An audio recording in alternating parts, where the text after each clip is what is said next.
ये इजी चीज है और इससे प्रॉफिट भी ज्यादा बनाया जा सकता है बिना कंफ्यूजन के। अगर आप केवल इसको मास्टर कर लिए तो आप बड़ा से बड़ा प्रॉफिट बना सकते हैं, 30-40% इजीली निकाल सकते हैं मात्र एक ट्रेड में। मैं आज आपको वही सीक्रेट बताने वाला हूँ जो कि आज तक यूट्यूब पर किसी ने नहीं डाला है। हेलो दोस्तों, कैसे आप लोग? जय श्री राम। आज की इस वीडियो में बात करेंगे ऑप्शन चेन एनालिसिस के बारे में। देखिए, ऑप्शन चेन एनालिसिस ट्रेडिंग में एक ऐसा चीज है, अगर आप केवल इसको मास्टर कर लिए तो आप बड़ा से बड़ा प्रॉफिट बना सकते हैं। मेरा बात मानिए, अगर आप इसमें बढ़िया स्ट्राइक प्राइस चूज करिएगा, क्योंकि अगर आपको ट्रेड करना है ऑप्शन बाइंग इंडियन मार्केट में तो स्ट्राइक प्राइस चूज करना होता है। और आप देखिए यहाँ पर मैंने एक 4 नंबर पॉइंट लिखा है, सिलेक्शन ऑफ स्ट्राइक प्राइस। अगर आपको स्ट्राइक प्राइस का सिलेक्शन करने आ गया तो आप अपने कैपिटल का 30-40% इजिली निकाल सकते हैं मात्र एक ट्रेड में। मैं आज आपको वही सीक्रेट बताने वाला हूँ जो कि आज तक यूट्यूब पर किसी ने नहीं डाला है। अब देखिए, ऑप्शन चेन एनालिसिस करने के लिए हमें क्या क्या देखना पड़ता है। ओटीएम, एटीएम, आईटीएम, ये क्या होता है ये समझाऊंगा। ओआई क्या होता है, ओपन इंटरेस्ट, इसको भी समझाऊंगा। स्ट्राइक प्राइस क्या होता है इसको तो समझाऊंगा ही, और स्ट्राइक प्राइस को कैसे सेलेक्ट किया जाता है ये भी समझाऊंगा। तो चलिए वीडियो शुरू करते हैं। अगर आप चैनल पर नए हैं तो चैनल को सब्सक्राइब कर लीजिएगा।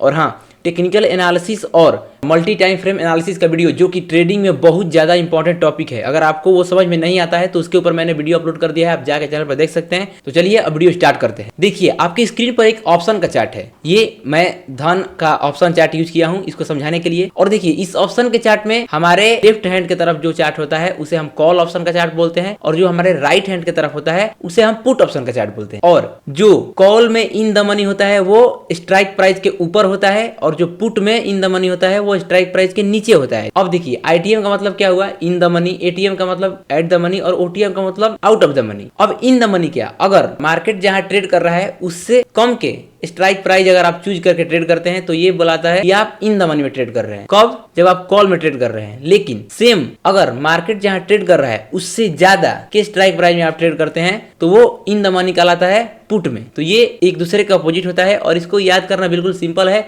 अगर आप एक कॉल का याद कर लीजिए कि कॉल में ऊपर इन द मनी होता है और इसमें नीचे होता है। अगर नीचे इन द मनी हो गया तो ऊपर ओटीएम, एट द मनी तो दोनों में सेम ही रहता है। जिस जगह पर मार्केट चल रहा है उसी को एट द मनी बोलते हैं। कॉल में हमेशा ऊपर आईटीएम होता है और पुट में हमेशा नीचे आईटीएम होता है, ठीक। और एटीएम कभी भी नहीं बदलता है, एट द मनी दोनों तरफ सेम जगह पर होता है। जहां मार्केट चल रहा है वहीं सेम प्राइस कॉल के लिए एटीएम है, जहां मार्केट चल रहा है वहीं सेम प्राइस एटीएम है, ठीक। इसमें कोई अंतर नहीं है। अब देखिए, हमारा तीसरा टॉपिक क्या था, ये जो हमारा तीसरा topic strike price. Strike price को कैसे सेलेक्ट करना चाहिए अब मैं आपको ये समझाता हूँ, यही इंपॉर्टेंट टॉपिक है। बहुत सारे लोग को स्ट्राइक प्राइस सेलेक्ट करना नहीं आता है। तो देखिए, मैं आपको एक चीज दिखा रहा हूँ, इस ऑप्शन चेन को देखिए। यहाँ पर आप अभी तक ये देखे होंगे कि बहुत सारे लोग बोलते हैं कि इन द मनी में ट्रेड करो, इन द मनी मतलब हमेशा इन द मनी में ट्रेड करो। क्यों बोलते हैं बहुत सारे लोग कि इन द मनी में ट्रेड करो? और क्या आउट ऑफ द मनी में ट्रेड करना ही नहीं चाहिए? क्या इसमें में ट्रेड करना ही नहीं चाहिए? ये आपको अभी लाइव पता चल जाएगा। देखिए, अभी मार्केट जिस समय मैं वीडियो बना रहा हूँ आज 5 मार्च है, और इस जगह पर 22,337 के आसपास क्लोज हुआ है, ठीक। तो ये जो हुआ पॉइंट 22,337, ऐसे तो ऑप्शन चार्ट में नहीं दिखाता है। ऑप्शन चार्ट में तो T+ करके दिखाता है, जैसे 22,050, फिर 22,100, फिर 22,150, ऐसे करके 337 तो नहीं आता है स्ट्राइक प्राइस में। तो क्या हुआ, इसका एटीएम कौन सा प्राइस होगा? इसका एटीएम प्राइस होगा 22,300। क्यों? अगर 350 के ऊपर रहता, मान लीजिए ये 22,365 रहता, तो इसका एटीएम हो जाता ये वाला, ठीक। आपको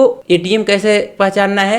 जिस जगह पर मार्केट चल रहा है, जो भी उससे एक पहले, मतलब जिससे मान लीजिए मार्केट यहाँ पर चल रहा है 22,337 पर, तो उससे एक पहले वाला स्ट्राइक प्राइस जिससे 22,300, ये इसका एटीएम हो गया, और ये उसका इन द मनी हो गया, और ये 22,350 क्या हुआ, इसका आउट ऑफ द मनी। अब देखिए, यहीं पर आपको इधर देखिए, यहाँ पर इस जगह पर आज के दिन क्या हुआ, ये अभी मार्केट बंद हो चुका है जब मैं ये वीडियो रिकॉर्ड कर रहा हूँ। यहाँ पर ध्यान से देखिए, 22,300 वाला स्ट्राइक प्राइस कितना बड़ा है, ये 335%, ठीक। अब देखिए, ये हो गया एट द मनी, मतलब आज अगर आप 22,300 के कॉल को होल्ड करते तो आपका प्रीमियम, आपका पैसा 300% बढ़ जाता है। अब देखिए, इन द मनी समझते हैं, इन द मनी कितना बढ़ा, 314%, और आउट ऑफ द मनी कितना बढ़ा, ये 349%। अब बताइए, आपको तो बहुत सारे लोग बोलते हैं कि इन द मनी में ट्रेड करना चाहिए, लेकिन सबसे ज्यादा प्रीमियम कहाँ बढ़ा, वो तो आउट ऑफ द मनी में हुआ। तो क्या बहुत सारे लोग गलत बोलते हैं? नहीं। देखिए, आपको यही ट्रेडिंग में कुछ चीज अपने से फाइंड किया जाता है। अब अगर आप इसके नीचे जाइएगा यहां तक, तो यहाँ पर 346%,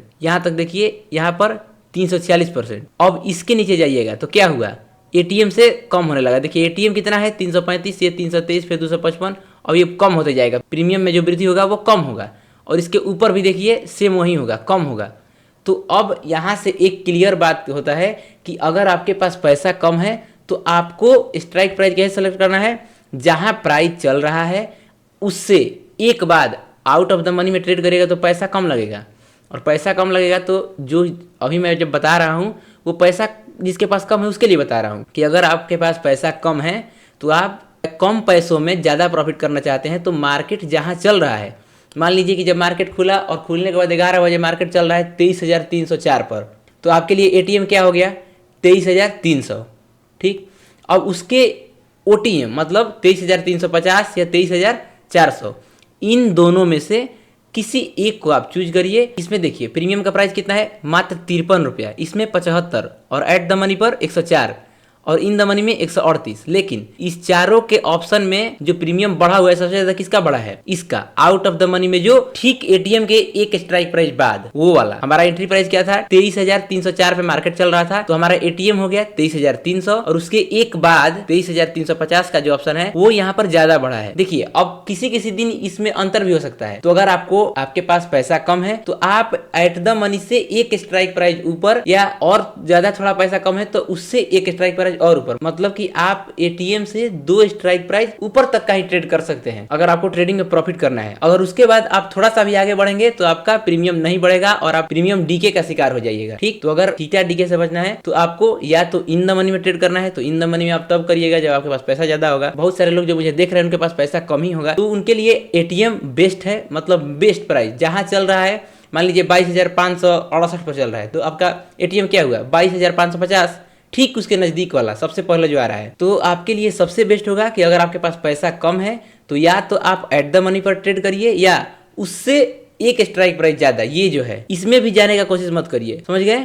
तो या तो एट द मनी या उससे एक स्ट्राइक प्राइस ज्यादा आउट ऑफ द मनी में। ठीक, तो आप प्रॉफिट में ही रहिएगा, आप डीके का भी शिकार कम होइएगा। एक्सपायरी के दिन थोड़ा ये परेशान करता है क्योंकि इसमें एक्सपायरी के दिन क्या होता है, जो आउट ऑफ द मनी में रहते हैं उनका प्रीमियम बहुत ज्यादा डीके होने लगता है तेजी से, जल्दी जल्दी। तो एक्सपायरी के दिन बस इस ट्रिक को अवॉइड करना है और बाकी दिन आप या तो एट द मनी पर ट्रेड करिए। और at the money strike price कैसे चूज करना है मैं आपको बता दिया कि जहां पर मार्केट चल रहा है उसके ठीक पहले ऑप्शन चेन में जो चीज आ रहा है, ऑप्शन चेन में जो स्ट्राइक प्राइस आ रहा है बस उसी को चुनना है। मान लीजिए मार्केट चल रहा है 25,560 पर, तो क्या आएगा उसके ठीक पहले 25,550, बस उसको चूज करना है। तो या तो आप एट द मनी पर ट्रेड करिए या अगर आपके पास थोड़ा पैसा कम है तो उससे एक ज्यादा आउट ऑफ द मनी में ट्रेड करिए। ठीक, सेम ट्रिक आपको इसमें भी अपनाना है। आपको समझ में आ गया कि स्ट्राइक प्राइस कैसे सेलेक्ट किया जाता है। ठीक, अब देखिए अब होता है ओआई। बहुत सारे लोग ओआई को सोचते हैं कि अरे बहुत बड़ा चीज है, ये जान जाएंगे तो प्रॉफिट होगा। नहीं, ओआई का मतलब यही है कि ओपन इंटरेस्ट, किस जगह पर ऑप्शन सेलर जो है सेल कर रहे हैं कॉल ऑप्शन को और किस जगह पर पुट ऑप्शन को। अगर ऑप्शन सेलर किसी जगह पर अपना ज्यादा क्वांटिटी सेल किए हैं किसी स्ट्राइक प्राइस पर, अगर कॉल ज्यादा सेल हो रहा है तो जो भी चीज ज्यादा सेल हो रहा है इसका मतलब कि वहां से वो ऊपर नहीं जाएगा। ठीक, तो अगर कॉल में जिस स्ट्राइक प्राइस पर, जैसे इसमें देखिए कहाँ है सबसे ज्यादा, तो 120 लाख, जैसे यहाँ पर देखिए ये 22,500, यहाँ पर सबसे ज्यादा कॉल सेल किया गया है। तो ये इसका मतलब ये कौन सा लेवल होगा, सपोर्ट होगा कि रेजिस्टेंस होगा। तो जिस जगह पर सबसे ज्यादा कॉल सेल होगा उसका मतलब कि ये जो है रेजिस्टेंस की तरह काम करेगा। ठीक, और इधर देखिए पुट में जिस जगह पर ऑप्शन सेलर सबसे ज्यादा सेल किए होंगे वो सपोर्ट की तरह काम करेगा, क्योंकि सेलिंग का मतलब क्या होता है, जिस जगह पर आप सेल किए उससे मार्केट नीचे रहना चाहिए। ठीक, तो यहाँ पर देखिए 22,100 ये जो है एक स्ट्रॉन्ग सपोर्ट है। ठीक, लेकिन अगर आप ऐसे देखिएगा हर एक स्ट्राइक प्राइस पर तो कुछ ना कुछ है, तो इसीलिए बहुत सारे लोग इन लेवल्स को 22,050, 22,100, 22,200 को साइकोलॉजिकल नंबर कहते हैं। क्यों?